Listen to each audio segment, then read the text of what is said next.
आणि या chemical इंडस्ट्रीजने havoc केलेला आहे. आपल्या तुम्हा लोकांना लक्षात आलेलंच आहे की याच्यातून मोठ्या प्रमाणात रोगराई आधीच होते आहे.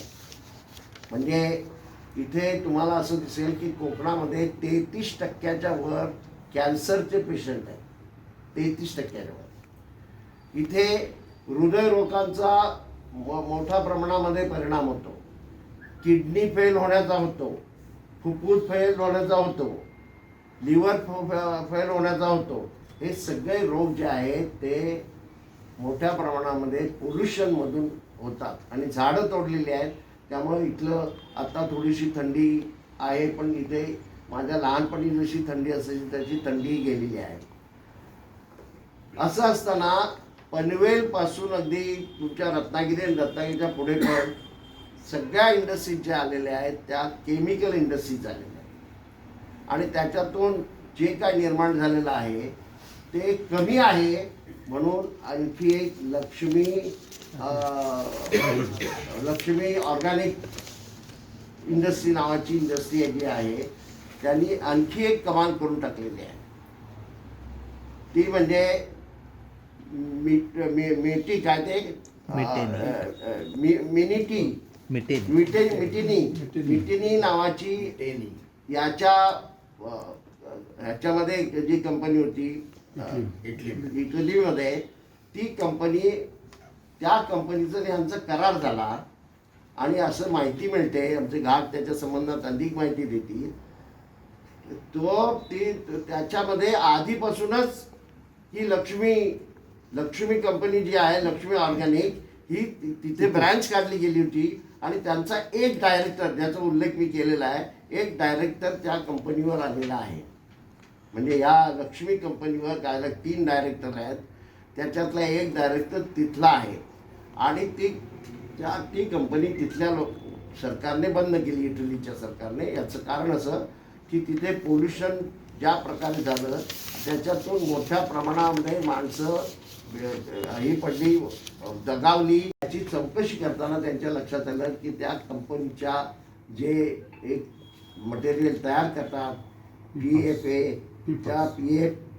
PFAS हे जे मटेरियल आहे त्या मटेरियलचा ज्याच्या माणसांच्या आरोग्यावर फार भयानक परिणाम होतो आणि त्याच्यातून मरतात.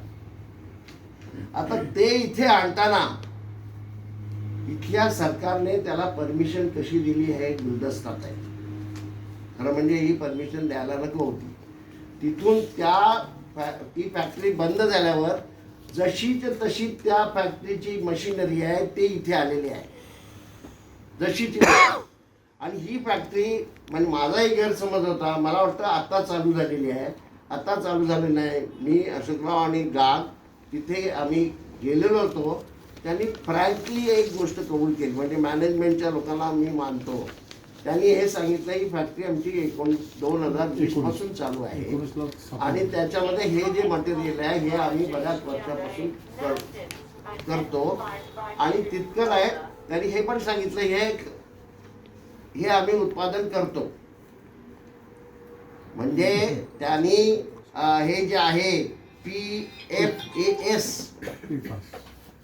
त्याला थोडक्यात असं म्हणतात की फॉरएव्हर, म्हणजे जे विनाश ज्याचं हे करता येत नाही, विघटन करता येत नाही, जे संपूर्ण घालवता येत नाही, असं ते मटेरियल आहे.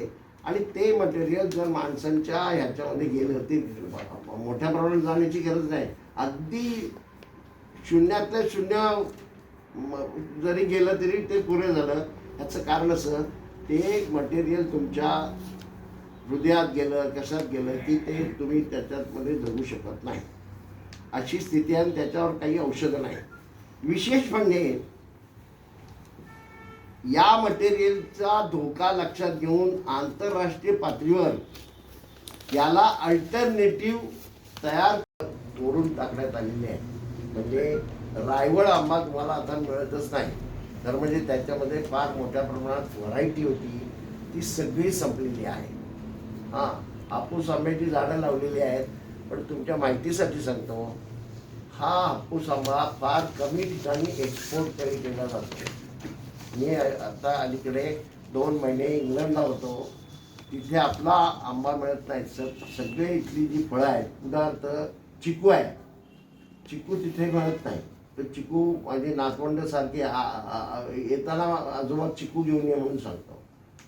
तो चिकू तिथे मिळत नाही. त्याचं कारण असं की आपल्याकडे झाडांना काय काय दिलं जातं, खत कसलं वापरलं जातं, या संबंधी ऑब्जेक्शन्स असतात आणि म्हणून ते मिळत नाही. सगळी फळं जी येतात ती आफ्रिकेतून मोठ्या प्रमाणात येतात.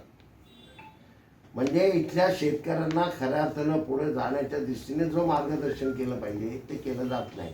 ऊसाशिवाय कुठल्याही गोष्टीचा विचार केला जात नाही.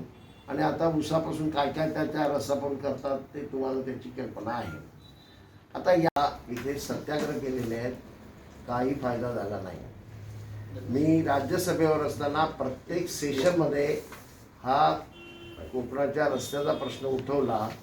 तेव्हा मी उठलो की लोक म्हणायचे अभि चिपळूण का सवाल आहे. गडकरींना भेटलो, गडकरी काहीतरी वेगळी कारणं देतात, प्रत्यक्षात त्याचं काही झालं नाही. कोकणामध्ये कोकणाचा विकास कसा करावा या संबंधामध्ये खरं म्हणजे इथे आंब्याचं फार मोठ्या प्रमाणात उत्पादन होतं, नारळाचं होतं. आणि आमचं आवाहन आहे की त्या मोर्चामध्ये सहभागी व्हा आणि कोकणाला वाचवण्याचा प्रयत्न करा. कोकणाला भकास करण्याचं चाललेलं आहे. टाइम्स डिजिटलला लाईक करा, शेअर करा, सबस्क्राईब करा आणि बेल आयकॉन दाबायला विसरू नका. Times digital.